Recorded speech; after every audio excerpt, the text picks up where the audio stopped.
Sæl og blessuð og velkomin í þáttinn Frelsið yndislegt. Ég er Guðmundur Ingi og í þessum þáttum ætlum við að ræða allar hliðar fangelsismála, hvað erum við að gera rétt, hvað erum við að gera rangt og hvert stefnum við. Ég mun fá til mín helstu sérfræðinga í þessum málum ásamt fá fanga í viðtal og fyrrverandi fanga, aðstandendur og aðra sem að hafa áhuga á þessum málaflokk. En talandi sérfræðing, hingað er komin til mín Þráinn Farisveit, framkvæmdastjóri Verndar. Vertu velkomin. Já, þakka fyrir það, Guðmundur. Takk fyrir að fá mig hingað. Segðu mér, hvað er vernd og af hverju? Já, sko, það er eiginlega þannig að svo hugmyndafræði sem við byggjum á í dag, hún er orðin 60 ára gömul og það er hjálp til sjálfshjálpar og er svona grunnurinn lagður að þegar samtökin eru stofnuð 1960 þá hafði svona hugmyndin að fangahjálp Íslands verið eiginlega í myndinni en sem ekki varð úr og það voru konur og kvenfélagssambönd Íslands sem stóðu að stofnun samtaka Verndar og þá var auðvitað verið að hugsa aðra hluti heldur en í dag. Það var fyrst og fremst þetta að mikið af þeim einstaklingum sem voru á þeim tíma, þeir voru bara á götunni og gátu hvergi leita sér skjóls og Vernd var svona til að byrja með að safna nærbuxum, sokkum, koma þeim bæði til þeirra og til þeirra sem sátu í fangelsum. Það lítur broslega út í dag en þetta voru neyðarvörur á þessum tíma því að menn áttu bara ekki neitt og ég tel að auðvitað þessar breytingar sem hafa orðið í þá áttina að færa þetta svolítið nær í samfélaginu heldur en þetta var þá því að það er kannski með öðrum hætti horft á þessi mál í dag heldur en að var þá því að fangahópurinn hefur auðvitað breyst og Vernd hefur alveg frá upphafi rekið svona áfangahús fyrir þá sem að hafa leitað til þeirra og áfangahúsin voru rekin svona til að byrja með auðvitað með þeim formi að menn auðvitað bara komu af götunum inn, komu ekki kannski endilega fyrir séð úr fangelsunum heldur, þeir leituðu til Verndar og fengu inn en 1990 og kringum 1990 þá er svona komið eiginlega að einhverju stöðu með Vernd sem var eiginlega þannig að Vernd var eiginlega við það að loka eða skjólstæðinga Verndar þeir kannski leituðu annað og komu lítið og þá kom þessi hugmyndum upp að hvort að einstaklingar gætu hugsanlega verið hluta af tíma afplánunar inn á Vernd og þá er árið 1994 þegar þessi hugmynd fær svo almennilega undir vængina þannig að þetta er svona í stuttu sagt frá því hvers vegna og hvernig Vernd hefur verið hugsað en fyrst og fremst hjálp til sjálfshjálpar og er ennþá þannig. Þú ert nú búin að svara nánast öllu spurningum sem með en þannig að ég ætlaði einmitt að fara út í þetta hvað Vernd hefur breyst mikið í gegnum tíðina og ég til dæmis hef náttúrulega verið á Vernd og bara á þeim tíma ég hef verið tvisvar og á þessum tíma sem frá því ég var fyrst og núna það var alveg gífurlegur munur. Mannskapurinn hefur svolítið breyst, eða ekki? Það eru öðruvísi mannskapur í dag. Já, skjólstæðingahópurinn hefur auðvitað breyst og eins og ég sagði áðan þegar við vorum að tala um nærfötin og þörfinna sem var á þessum tíma, hún er öðruvísi. Það er að segja, hópurinn er betur staddur, það er að segja hann er kannski hefur betra bakland þó að það sé mjög brotið bakland og þetta er mikið til ungir menn sem hafa farið af leið, endað í neyslu og afbrotum tengdu þessum neyslumálum. Þannig að hópurinn er mikið breyttur. Það er ekki mikið að menn komi svona sem eru mjög langt gengnir vímuefna sjúklingar eða með vímuefna röskun eins og var áður þar sem við vorum að tala um menn sem voru svona götunar menn. Þannig að hópurinn hefur breyst. Þannig að svo sannarlega hópurinn hefur breyst. Vernd er hluti af afplánun fanga. Þetta er í raun og veru áfangaheimili sem er orðið hluti af kerfinu. Má ekki segja það svo. Og þetta er ákveðið svona skref út í samfélagið aftur. Já. Það er lokað fangelsi, opið fangelsi, Vernd og síðan ökklaband, já. Finnst þér að það ætti að vera skylda í raun og veru að fara þarna í gegn, að menn fengi að velja sjálfur hvort þeir vilja fara eða ekki eða... Kannski erfitt að hafa ykkur skoðun á því, en vernd hefur sko í gegnum tímann, sko 1972-3, þá erum við þegar farin að taka eitthvað skref í þessa átt, þess að reyna að vera og vinna með þeim sem eru í þessu vörslukerfi, fangelsismálana. Þar var vernd með svona eftirlit með mönnum sem höfðu komið út úr fangelsunum. Það var ekki kannski komið alveg þessi mynd af skilorðseftirliti sem var síðan 1983-4 eitthvað minni rétt. Síðan Fangelsismálastofnun stofnuð 1989 og svo kemur þessi breyting varðandi það að menn gátu farið að taka út dóma á vernd og það var auðvitað bara einn og einn. Alveg sérstaklega góður einstaklingur sem kom í gegn en það var auðvitað bara vegna þess að það var verið að prófa og svo smátt og smátt auðvitað var þetta þannig að svona út frá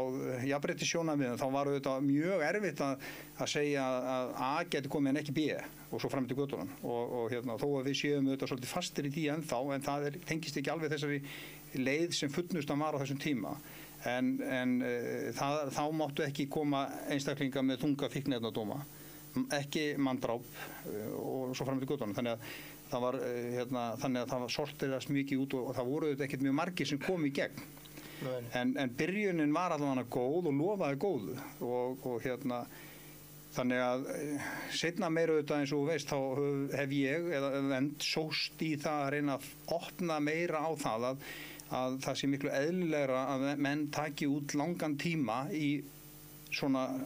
úrræði eins og vernd fremur heldur en að vera inn í fangelsi þess að fangelsi gefur aldrei neitt gott af sér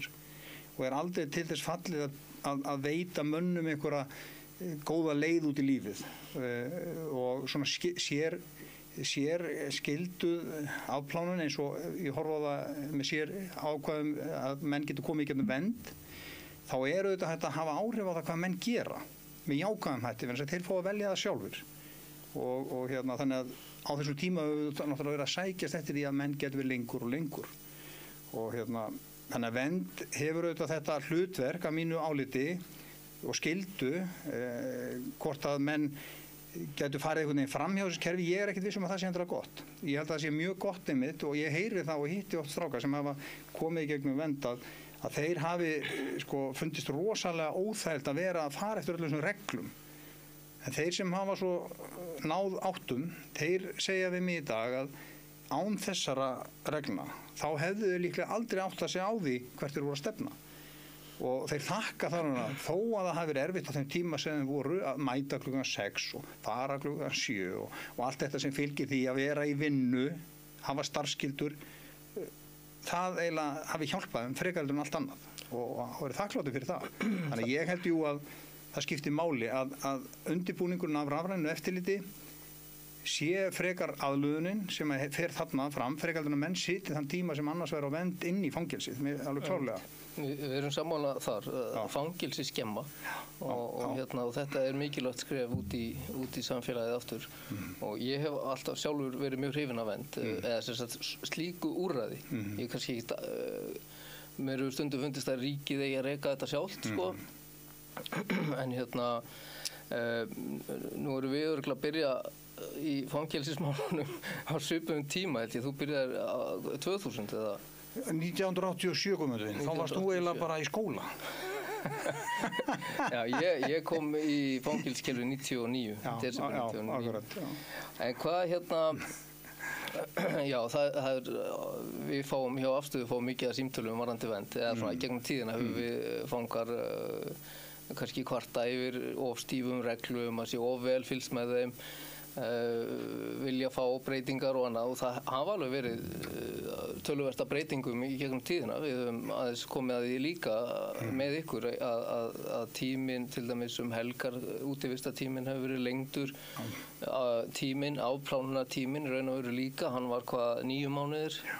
einhvern tímann fyrir 2 ára. Það er eiginlega að segja að það hafi verið 3, 6, 9, 12, 14 og núna 18. Já, 16, 18. Þannig að það eru 18 mánuðir, það er lengsti tíminn í dag, og enginn í raun og veru hefur farið í gegnum það ennþá. Nei, það er nýtilkomið, þannig að það er ekki komið reynsla á því. En á þessu, að því þú ert að tala um þessa tíma, þá þegar ég var að sækjast eftir þessum breytingum 6 mánuðum þá var eiginlega sko hugur þeirra sem að höfðu framkvæmdavaldið gagnvart því að breyta reglunum þannig að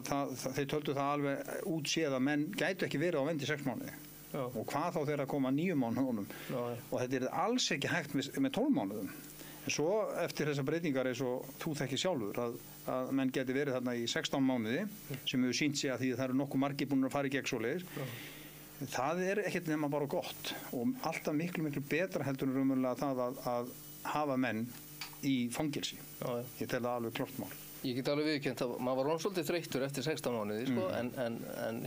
en ég vissulega sammála að það betra að vera þarna heldur en í lokuðu fangelsi en það mín tilfinning allavega hefur verið svo að það erfiðar að vera svona hálflaus sem sagt á áfangaheimili eða öglabandi. Það mun erfiðara heldur en að vera í fangelsi sem slíkur, sko. Það eru meira reglur, þú ætti að hugsa meira, að hafa meira fyrir og þú ætti að passa þig og þannig að en þið eru með mat, fangar borða, vistmenn fyrir ekki, þetta eru ekki fangar sem eru þarna. Þrátt fyrir að þeir séu á plánun, vissulega, þá eru þeir ekki fangar, þetta eru vistmenn sem að búa þarna. Það er mjög mikilvægt í þessu umræðu að tala ekki einstaklinga sem hafa verið í fangelsi sem fyrrverandi fanga eða þegar þeir hafa lokið afplánun í fangelsi eftir þeir komnir búið að lyklakipan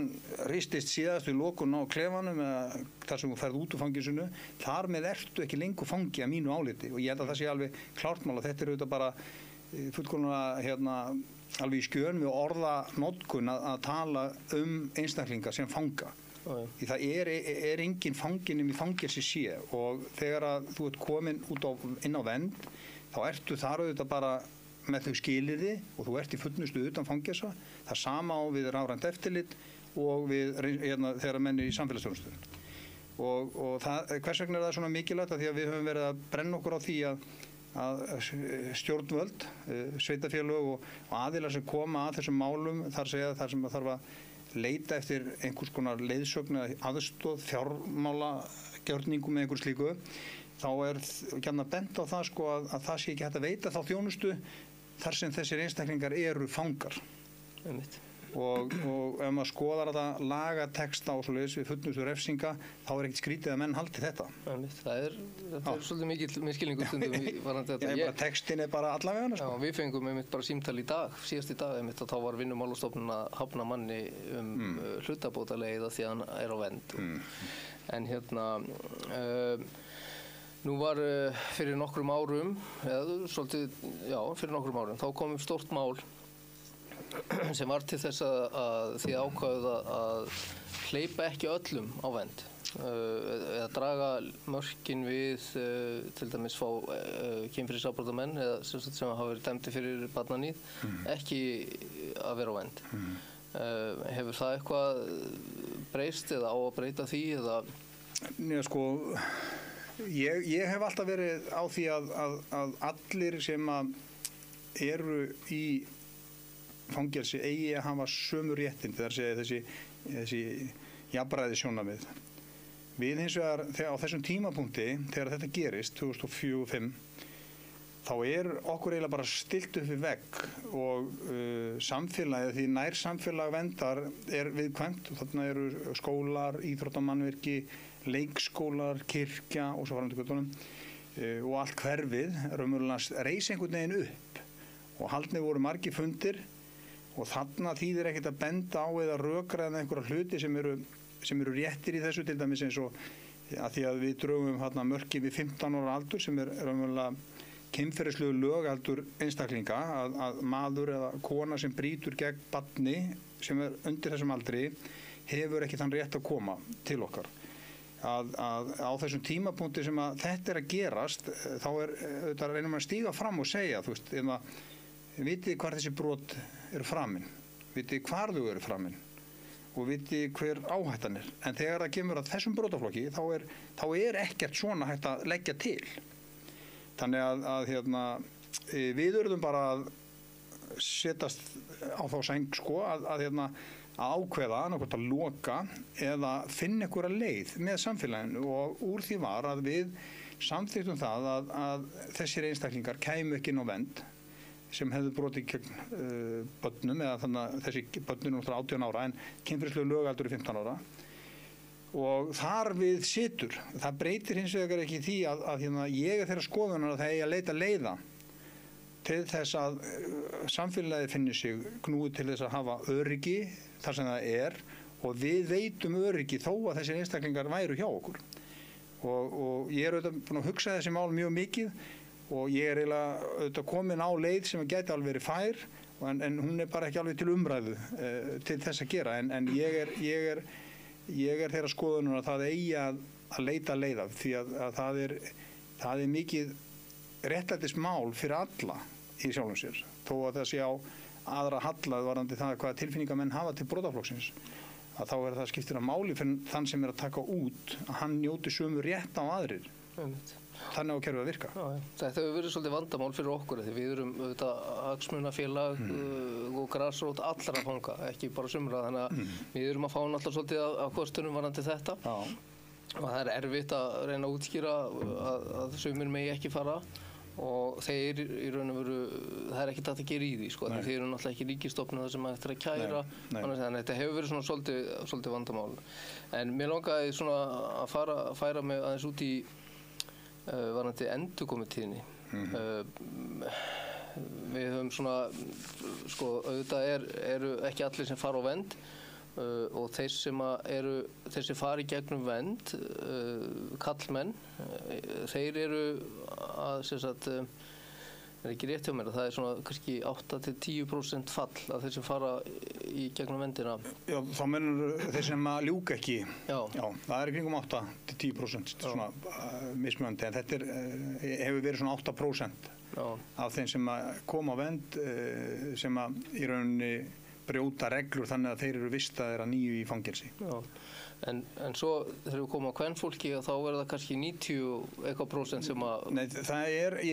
hefði haft tilfinningur að 90 en ég held að þetta sé einhverstað kringu 67%. Á hverju er það? Á hverju eru svona margar konur sem falla meðan við kallum? Já, það er gott að spyrja þessu, sko. Ég hef svona, mín tilfinning eða ef maður skoðar málinn þannig að þá er ekki nema kannski 7-8% af þeim sem eru í fangel sem eru konur. Hvort að það segi okkur eitthvað meira um það að konur brjóti eitthvað minna af sér eða öðru sér eða hvort það er að vera fleiri eða hvernig er tekið á því í dómskerfinu þá held ég að það sé ég báða þessa enda það er að segja að konum er oft hlíft við því að fara í fangelsi þrátt fyrir að þeir hafa brotið af sér verið þáttakendur í brotum með mönnum sem hafa fengið dóma en það er ekki og þegar það er svo koma inn þá er staðan eiginlega þannig að þær eru eiginlega verð staddar heldur en þeir kallmenn sem eru verst staddir og það hefur bara gengið mjög erfiðlega að aðstoða konur í þessum málaflokk. Þannig að það er eiginlega það sem að tilfinningin gefur manni, þetta sem þú sagðir áðan, 90% en ég lét skoða þetta fyrir mig þannig en það var ekki rétt en tilfinningin var samt slík sko að staðaði væri líka svona slæm hjá okkur en það er samt sem áður, við erum á vendir til dæmis í dag eru 2 konur og bara gengur mjög vel og þeim gengur mjög mörgum vel en vegna þessara stöð þeirra í vegna vímuefnavanda og stöð þeirra bara félagslega og líkamlega, andlega þegar það koma, þá eru það bara svo illa staddar, það er bara mjög erfitt að leiðbina. Konur eru, hvað, 5% af fangahópnum? Já, svona 7-8 held ég eitthvað svona. Og og það er stór hluti þegar fer í raun og veru aldrei úr lokuðu fangelsi. Það eru þar allan tíma, sko. Þannig að það eru mjög fáar sem fara í opið fangelsi og síðan þar á vernd og ökklaband. En nú hefur kannski rekstur verndar alltaf verið kannski frekar erfiður eða þröngur, er það ekki rétt að mér? Jú, sko þetta er svona þriðji geirs samtök eins og eru kölluð, þar að segja að það er engin hagnaður í rekstri er ekki ásettanlegur. Þannig að maður tekur til að mynda bara þá húsalegu sem er greidd sem er 75.000 krónur í dag og þú fer kannski bara í þar sem maður kannski leggst þar sem er sko kannski svona leggsti hlutin í þessu, það er kannski 110-20.000, en þar er heldur engin matur, engin þjónusta eins og er hjá okkur, þannig að við höfum geta sniðið okkur þennan stakk til þess að gera, til þess að hjálpa þannig að menn eigi freka möguleika á því að því margir eru kannski með fjölskyldur eða þurfa að greiða niður skuldir, þannig að vernd hefur ekki verið að raunverulega hækka rána í takti við það sem að verðbreytingar eða slíkt hefur verið, heldur við höfum eingöngu hugsa þannig að við þurfum að samtökin þurfa að lifa, en það sem að gera þetta samtökunum þetta kleift er það að vernd er sín eigin herra sko, það við vernd á húsi sem við erum með og sem gerur okkur það kleift að geta raunverulega svolítið sniðið þetta svona. Ég myndi ekki bjóði það ef við værum að leigja húsið. Já, en hvað finnst þér að stjórnvöld og sveitafélag mættu koma meira að með stuðning og styrk? Já, ég er alveg á því að það verður að gera miklu meira í svona úrræðum. Það er bæði með því að vera með félagsráðgjafa, sálfræðing, svona stuðningsfulltrúa í sumum tilvikum og eins og þú þekkir auðvitað vel að umræðu sem er kannski stundu svolítið skökk af því að ég man nú árið að hér í gegn fór útlendingur sem hafði verið tekinn fyrir fíkniefnasmygl og hann átti nú svona kannski ekki alveg heima gengt bæði það hann var andlega svona kannski svolítið á eftir jafnvel kannski með einhvers konar þroskaskerðingu og skyndilega voru allir fjölmiðlar fullir af því að þarna væri komin einstaklingur inn í fangelsi sem að það ætti ekki að vera og